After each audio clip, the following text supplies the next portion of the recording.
Ce qui suivit fut une rétrospective complète de ma vie, avec chaque instant de mon existence se déroulant à la vitesse de la lumière. Ce n'était pas séquentiel, c'était simultané. Chaque action, chaque pensée, chaque intention bonne ou mauvaise, apparurent avec une parfaite clarté. Chaque souvenir arrivait comme le wagon d'un train de marchandises, transportant du savoir, plutôt que du poids. Bienvenue sur Levons le voile. Certaines expériences ne changent pas seulement une vie, elles redéfinissent la réalité elle-même. Dans cette vidéo, vous allez découvrir un témoignage puissant d'expérience de mort imminente, survenu en 1984, un accident qui a propulsé un homme au-delà des limites du monde physique, dans un état de conscience que très peu ont la chance de ramener avec eux. Ce récit vous emmène à travers une revue de vie hors du temps, un monde baigné d'une lumière inhabituelle, et un moment où la foi, la prière et le choix ont façonné tout ce qui a suivi. Si les expériences de mort imminente, la spiritualité, la conscience ou le sens profond de la vie vous intéressent, pensez à vous abonner à la chaîne, à liker cette vidéo et surtout à la regarder jusqu'au bout, car la dernière partie, ma vie, derrière le voile, révèle comment cette expérience a transformé toute une existence. Maintenant fermez les yeux, inspirez profondément, et levons le voile, ensemble. Je n'avais jamais envisagé de posséder une église, et pourtant la vie m'a placé exactement là où il le fallait. Enfant, je passais le plus clair de mon temps chez mes grands-parents. Ils vivaient dans une ancienne école construite en 1896, nichée au calme près du Mississippi. Ce lieu était empli d'histoire, de silence et d'un sentiment d'ancrage qui m'a accompagné jusqu'à l'âge adulte. Des années plus tard, en 1984, une petite église voisine fut mise en vente. Je l'ai achetée sans vraiment savoir pourquoi. Mon grand-père a ri et a déclaré fièrement « L'école m'appartient, et l'église, tu en es propriétaire. À nous deux on gère la mairie. » Sur le moment j'ai cru à une plaisanterie, mais avec le recul, j'ai l'impression que c'était un coup monté. Je travaillais sur le toit de l'église quand tout a basculé. Ce jour-là, ma grand-mère m'a apporté mon déjeuner. Je suis descendu du toit pour faire une courte pause. Mon beau-frère m'aidait à nettoyer les débris de l'ancienne toiture, et nous avons mangé ensemble sur les marches du perron. J'étais pressé. Je voulais remonter et finir de poser le feutre bitumé avant la fin de la journée.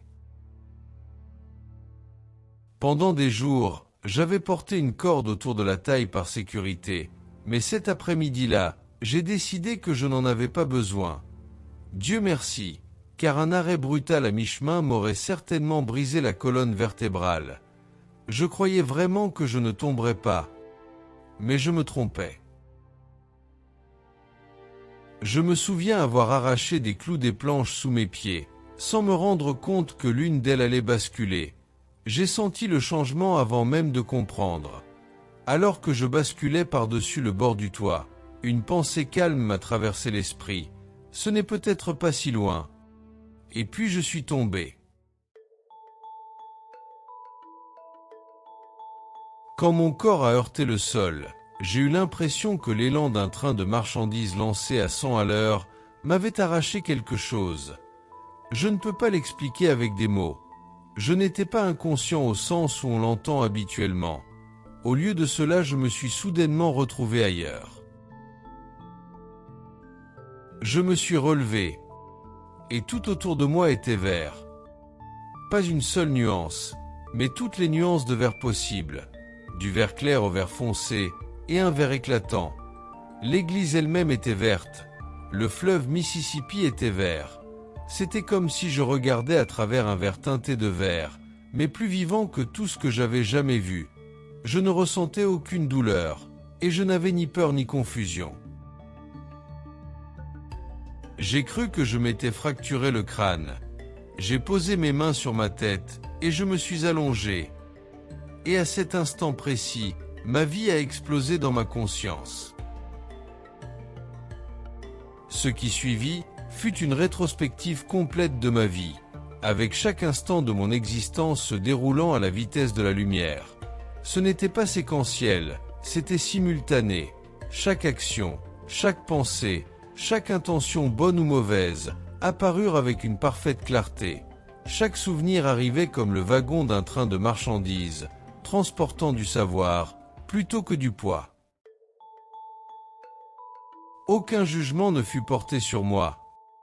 J'étais mon propre juge. J'ai ressenti l'impact émotionnel de mes actions telles qu'elles étaient réellement. Je me souviens avoir éprouvé une immense tristesse pour une chose insignifiante, comme avoir tapé sur une grenouille avec un bâton quand j'étais enfant. Cette douleur comptait, chaque instant comptait. L'image finale était celle de ma femme et de mes 2 enfants, seulement âgés de 2 et 4 ans.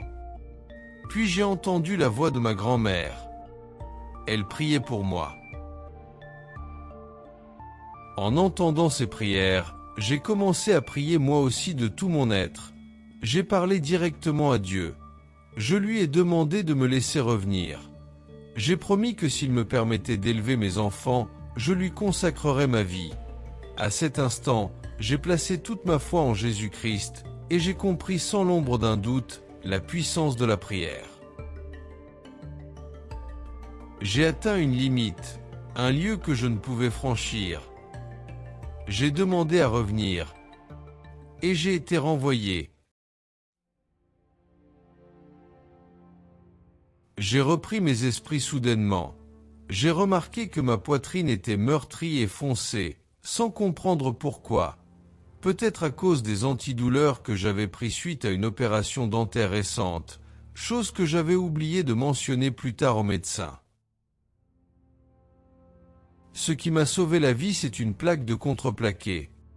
La veille, j'avais demandé à mon frère de nettoyer les débris autour de l'église. Il a tout dégagé sauf une plaque de contreplaqué, posée sur des pierres et des planches, à peine à quelques centimètres du sol. Cette planche a amorti ma chute et m'a épargné la vie. J'ai survécu. Du moins physiquement. Car l'homme qui s'est relevé de là n'était plus le même que celui qui était monté sur le toit. 1 an plus tard, j'ai raconté à ma grand-mère ma chute du toit, ma promenade et ma vision d'un monde tout vert. Je me tenais la tête et je m'étais allongé. Ma grand-mère m'a dit « Tu es tombé du toit et tu ne t'es relevé que lorsque les ambulanciers t'ont mis dans l'ambulance. » Je me suis dit qu'elle était simplement âgée et qu'elle ne s'en souvenait plus car je savais que j'avais marché. J'ai donc appelé mon beau-frère qui était là lui aussi, et il a dit la même chose. Tu es tombé, et tu es resté allongé par terre jusqu'à ce que les ambulanciers t'emmènent dans l'ambulance. Et j'ai remarqué autre chose. Il m'est impossible de me tenir la tête d'une main de chaque côté et de m'allonger par terre. Pourtant je sais que je l'ai fait. J'imagine que lorsque Dieu m'a ramené dans mon corps, je n'avais plus besoin de mes bras. Ma vie, derrière le voile. Ma convalescence fut longue, déroutante et douloureuse. Je suis rentré chez moi persuadé que ma vie reprendrait son cours normal, mais ce ne fut pas le cas, car peu après mon retour, j'ai trouvé un emploi à temps partiel sur un chantier de construction de maisons individuelles. Et 1 semaine plus tard, le même jour, j'ai fait une autre chute grave qui a révélé d'importants dégâts suite au premier accident. J'ai fait une chute de près de 2 mètres le long des fondations. Mon bras s'est déboîté et je suis retourné à l'hôpital. Cette fois-ci, ils ont radiographié le haut de mon corps et ont constaté de nombreuses lésions. L'assurance a refusé de prendre en charge les frais car il s'agissait d'un emploi à temps partiel. Je leur ai expliqué que j'étais tombé du toit d'une église 1 semaine auparavant et que cette chute était probablement liée à la première. Mais cela n'a servi à rien, car sur le dossier médical, il était indiqué que j'avais atterri sur mes pieds. Finalement, les allers-retours à l'hôpital, la paperasserie et les limitations sont devenus mon quotidien. Mais quelque chose d'autre avait changé. Mon monde intérieur n'était plus le même. Après ma guérison, j'ai commencé à vivre des choses que je n'avais jamais connues auparavant. Ma relation avec Dieu est devenue directe et vivante. La prière n'était plus un rituel, mais une communication. Les réponses ne se présentaient plus sous forme de mots, mais comme une intuition. Avec le temps, des dons spirituels se sont manifestés. J'ai commencé à entrevoir l'avenir à travers des rêves qui se sont ensuite réalisés. J'étais guidé intuitivement dans des moments aux conséquences bien réelles. La guérison par la prière et l'imposition des mains est devenue une pratique courante dans ma vie, bien que personne ne m'ait jamais appris à le faire. J'ai aidé des gens à guérir. J'ai aidé des familles à trouver la paix. J'étais guidé à intervenir à des moments où le timing était crucial, que ce soit pour aider un homme à faire ses adieux à sa mère mourante, ou pour participer à des enquêtes criminelles concernant des enfants disparus. Mais ces expériences avaient un prix. Partager ces expériences suscitait souvent du scepticisme, de la peur ou de la distance avec les autres. Certaines personnes écoutaient, d'autres se sont détournées, mais j'ai appris que la vérité n'exige pas la croyance, elle exige l'intégrité. Ma foi s'est approfondie au-delà des dénominations. Je suis resté attaché au christianisme, mais ma compréhension de Dieu s'est élargie au-delà des structures. Le pardon est devenu essentiel, non seulement dans cette vie, mais à travers les âges. L'une des leçons les plus profondes que j'ai apprises est la suivante.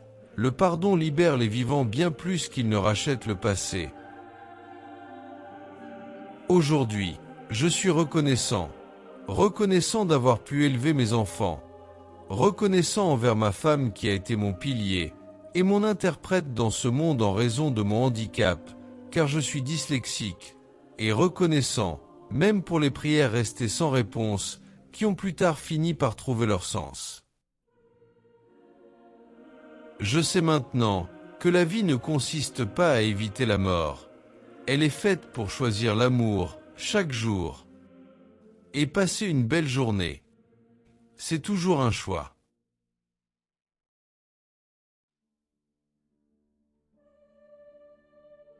Merci d'avoir pris le temps de regarder cette expérience de mort imminente. Des témoignages comme celui-ci invitent à la réflexion. Qu'on les aborde à travers la spiritualité, la foi ou la simple curiosité, les expériences de mort imminente soulèvent des questions profondes sur la conscience, le sens de la vie et ce qui pourrait exister au-delà. Si ce récit a résonné en vous, n'hésitez pas à partager votre ressenti ou vos propres expériences dans les commentaires. Ces échanges respectueux permettent à ces histoires de continuer à vivre. Pour soutenir la chaîne, likez cette vidéo, abonnez-vous et partagez-la avec une personne qui pourrait en avoir besoin aujourd'hui. Pour découvrir d'autres histoires, regardez l'épisode suivant qui apparaîtra à l'écran. De nouveaux récits sont régulièrement publiés. Activez les notifications pour ne jamais en manquer une. Ensemble, continuons à lever le voile, épisode après épisode. Prenez soin de vous et de vos proches. À très bientôt pour un nouveau voyage, derrière le voile.